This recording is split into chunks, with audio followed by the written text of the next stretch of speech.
First of all అందరికీ నాకు ఆహ్వానాన్ని మన్నించి ప్రతి ఒక్కరికి వచ్చిన ప్రతి ఒక్కరికి నా మనస్ఫూర్తిగా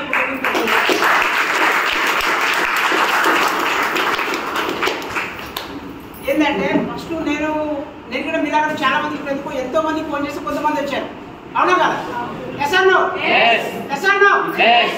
చాలా మందికి ఫోన్ చేస్తే కొంతమంది వచ్చారు, నేను కూడా అంతే. ఎందుకంటే ఒక 3 సంవత్సరాలు దత్తు సార్ నాకు కూడా 3 సంవత్సరాలు పాలకులో ఉన్నాడు, కానీ నేను రాలేదు. ఎందుకంటే నేను ఒక ప్రైవేట్ సెక్టర్లో 16 సంవత్సరాలు పనిచేసాను. ఇప్పుడు ఎందుకంటే 16 సంవత్సరాలు పనిచేసినామంటే ఎట్లా ఉంటుంది ఆలోచించడం? ఒక 2 ఏళ్ళు 3 ఏళ్ళు 4 ఏళ్ళు 5 ఏళ్ళు మనం పనిచేస్తున్నామంటే నా లైఫ్ మొత్తం ఇదే ఫిక్స్ అయిపోతాం మనం, అవునా కదా? మరి అలాంటి నేను ఒక 16 సంవత్సరాలు ఒక ప్రైవేట్ సెక్టర్లో పనిచేసినట్టే అక్కడ ఎట్లా ఉంటుందో మీరు ఆలోచించండి ఒకసారి, అవునా కదా? ఎందుకంటే ఒకరు ఆలోచించండి. నేను చిన్న ఎక్కువ మాట్లాడను, ఒక 5 మినిట్స్ మాట్లాడతాను అంతేనా? ఓకేనా? సింపుల్. బయట ఇప్పుడు ఎట్లా ఉంది సిచ్యువేషన్, ఎట్లా ఉంది ఒకరు ఆలోచించండి. ఇప్పుడు అంటారు చూడండి, ఎటుగాని జీతం అండి, నేనెట్లా బతుకుదండి, కాంట్రాక్టు నౌకరండి, కడుపసలు నిండదండి. అందరికీ పరిచయం కదా? ఎటు చేసినా ఏం చేసినా అది జీవితం అనేది కాంట్రాక్ట్ నౌకరే ఎక్కడైనా, అవునా కదా? మరి సాగకుండా లేవకుండా సాగిపోయే బ్రతుకు బండి. ఆలోచించడం పని, సాగకుండా బ్రతకకుండా పోతూనే ఉంటుంది అది, అవునా కదా? మరి ఊరికి పోను తీరది, సాగుకు పోను తీరది, అవునా కదా?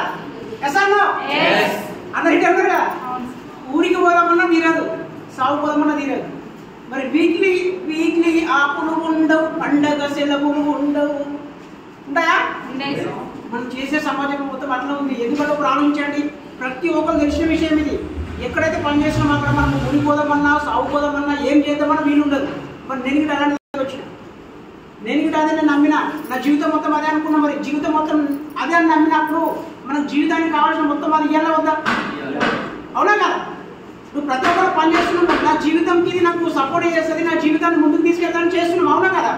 మరి అలాంటప్పుడు మనం చేసే పని మన జీవితాన్ని మరి ఇవ్వాలా వద్దా? మనం తినడానికి ఉండడానికి ఇస్తుంది. ఎంతమంది నమ్ముతారు? మనం తినడానికి ఉండడానికి మాత్రమే అది డబ్బులు ఇస్తుంది. మనకు కావాల్సిన లైఫ్, మన లగ్జరీ లైఫ్ గడపాలంటే అది ఇస్తలేదు. ఎంతమందికి ఇస్తుంది ఒకరు ఆలోచించండి, అవునా కదా? ఇప్పుడు ప్రతి ఒక్కరు పని చేస్తున్నాం దేనికోసం? డబ్బుల కోసం. మరి డబ్బులు మనకు లైఫ్ లాంగ్ ఒక లగ్జరీగా బతకాలి, మన డ్రీమ్స్గా ఉండాలని ఇవ్వాలి, మనం ఇస్తలేదు. అలాంటి జీవితం దగ్గర నేను కూడా ఏంటంటే, నేను కూడా తెలంగాణ మొత్తంలో చాలా ప్లేస్లో తిరిగాను. 2006 జాయిన్ అయ్యాను ఒక ప్రైవేట్ సెక్టర్లో, వేరే దగ్గర 2006 నవంబర్ 16 డేట్ జాయిన్ అయినా. నైట్ 9 గంటలకు 9:30కి వెళ్ళినా. నాకు అసలు తెలియదు, డిగ్రీ అయిపోయింది. డిగ్రీ అయిపోగానే ప్రైవేట్ సెక్టర్లో జాబ్ వచ్చింది. నైట్ నేను అక్కడ కోర్టులో వచ్చేసరికి 9:30 అయింది. ఎవరు తెలియదు. ఆడికి ఆ బస్ స్టాప్ పోయి ఫోన్ చేసి ఆయన మా ఆఫీస్ సార్ది స్విచ్ ఆఫ్ అయింది. ఏం చేయాలి అర్థం కాదు, చిన్న పిల్లోని, డిగ్రీ అయిపోయింది 2006. అప్పుడు ఏం చేయాలి అర్థం పిచ్చి ఏమైంది, ఏమైనా డిసైడ్ అయిపోయిందంటే ఒకవేళ ఉంటే బస్ స్టాప్లో అనుకుంటా, ఒకవేళ ఉంటే బస్ స్టాప్లో అనుకుంటా పోయేటప్పుడు ఆ ఉద్దేశం డిసైడ్ అయిపోయి మళ్ళీ ఫోన్ చేస్తుంటే మళ్ళీ సార్ లేపారే మా పిల్లవాడు వచ్చిందని చెప్పి ఒక 9:30 10 గంటలకు ఒక పిల్లోని పంపించాడు, ఒక స్టాఫ్ వచ్చి తీసుకురావాలి. అట్లాంటి సిచ్యువేషన్ అక్కడ చేంజ్ అయ్యాక ఒక 2.5 సంవత్సరాలు పనిచేసి, ఒక స్టాఫ్గా పనిచేసిన అక్కడ 2.5 సంవత్సరాలు అక్కడ పనిచేసి, అక్కడ నుంచి ఒక జమ్మిగుంటలో 1 సంవత్సరం పనిచేసిన. అదేవిధంగా కామారెడ్డిలో 7 ఏళ్ళు బ్రాంచ్ మీద చేసింది సార్. కామారెడ్డిలో 7 ఏళ్ళు బ్రాంచ్ మీద పనిచేసిన. ప్రైవేట్ సెక్టర్ ఎట్లా తెలుసు కదా, ఎప్పుడు ఏమైతే తెలియదు, ఎప్పుడు ఏం ట్రాన్స్ఫర్ అయితే తెలియదు. అలాంటి సిచ్యువేషన్లో పెరిగి నేను గిట్ట. ఎందుకంటే ఒక కామారెడ్డిలో ఒక బ్రాంచ్ మేనేజర్గా 7 సంవత్సరాలు పనిచేసిందంటే అక్కడ నుంచి వచ్చినప్పుడు నాకు బాధ ఎంత అనిపిస్తుందంటే, నా పెళ్ళి ఉన్నప్పుడు అక్కడనే అయింది, కామారెడ్డిలో ఉన్నప్పుడు నా పెళ్ళి అయింది, అక్కడే నా 2 కొడుకులు అక్కడ ఉన్నప్పుడు పుట్టారు.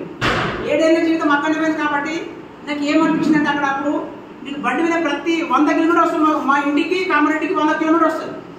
ఇదే మీద నుంచి పోతుంటే పోయినప్పుడల్లా మా పిల్లలు వేసుకొని పోతుంటే ఒక ముందలా ఒక వెనకాల, ఒక ముందలా ఒక వెనకాల. ఎంత ఇబ్బంది అవుతుందంటే ఒక 3 జాగాలు 4 జాగాలు ఆపుతుంది బండి. నెలకొక పని వస్తుంది, ఖచ్చితంగా నెలకొక పని ఇంటికి వస్తుంది. ఆ జాబ్ చేసేటప్పుడు ఎంత అనుభవించినట్టే చాలా ఇబ్బంది పడుతుంది. మరి నా పిల్లలు పెరిగినప్పుడు అదే నాకు ఆలోచన, కారు కొనాలి మస్తు మనం అనుకున్నా, తీరలేదు. 60,000 జీతం ఉంది అక్కడ. 60,000 నుంచి 92,000 వరకు తీసుకున్నారు డబ్బులు. ప్రతి నెల 60 నుంచి 92,000 మధ్యలో తీసుకుంటుంటే అయినా కారు కొనాలని లేకుండా ఎట్లుండే అంటే ఆల్టో కారు 800 తీసుకుందాం, 30,000 తీసుకుందామని మస్తు మనం లాస్ట్ నేను లింగంపల్లి జాబ్ చేస్తున్నా. అక్కడ మా స్టాఫ్ని తీసుకొని పోతుంటే బిహెచ్ఎల్ ఎంప్లాయీస్ కాలు మంచిగా ఉంటుండే. మా స్టాఫ్ ఏం చెప్తారంటే, సార్ బిహెచ్ఎల్ ఎంప్లాయీ చేసిన వాళ్ళు సింగిల్ హ్యాండ్ ఉంటుంది సార్, 30,000 వస్తుంది, 40,000 వస్తుంది, అవి తీసుకుందామంటే మస్తు పని తిరిగిపోయి కాలు చూసినాం, అడ్వాన్స్ ఇద్దామని ఫిక్స్ అయినాం, అయినా కొనలేదు. దేవుడు ఎందుకంటే చెప్తారు కదా, అక్కడ ఆ సిచ్యువేషన్లో ఉన్నప్పుడు ఆ 30,000 40,000కి పెద్ద కారు తీసుకుందామని మస్తు పిల్లలు తీసుకోలేను. ఎందుకు తీసుకోలేను అంటే అప్పుడు నాకు తెలియదు, నేను చేస్తున్న జాబ్లో లైఫ్ లేదు, నేను చేస్తున్న జాబ్ దగ్గర నాకు లైఫ్ ఏది అన్నది తెలియదు. కంపెనీ నమ్ముకొని 16 సంవత్సరాలు పనిచేసిన. లాస్ట్ 2023 ఫిబ్రవరి 2వ డేట్ జాబ్ పనిచేసినది. ఇక్కడ పార్ట్ టైంలో సార్ ఫాలో పెడుతున్నాను కానీ నేను నమ్మలేదు. నాకే 92,000 దాకా వస్తున్నాయి. సార్ వాళ్ళు ఇంకా ఇళ్ళకి రమ్మంటే నాకు బిజీ ఉన్నా చెప్పుకోవడం అయినా అయినా నమ్మలేదు. చాలా రోజులకు ఒకరు సార్ ఏం చేసినట్టు ఇక సారు అక్కడ డ్రెస్ పడుతున్నాడు, చాలా ఇబ్బంది పడుతున్నాడు. ఎట్లా ఉంటుంది అంటే పొద్దున 5 గంటలకు పోతే నైట్ 11 అవుతుంది. 10 గంటలకు ఇంటికి వచ్చినట్టే మళ్ళీ 1 గంట సేపు మెయిల్స్ ఉంటాయి. ల్యాప్టాప్ కూడా మళ్ళీ గంట సేపు వర్క్ చేయాలి ఖచ్చితంగా. సాయంత్రం మళ్ళీ వచ్చిందంటే ల్యాప్టాప్ కూడా ప్రతిరోజు గంట సేపు, నైట్ 10 గంటలకు ఇంటికి వచ్చిందంటే మళ్ళీ 1 గంట సేపు ల్యాప్టాప్ని వాళ్ళు మెయిల్స్ అని ఫార్వర్డ్ చేసుకుంటుండే.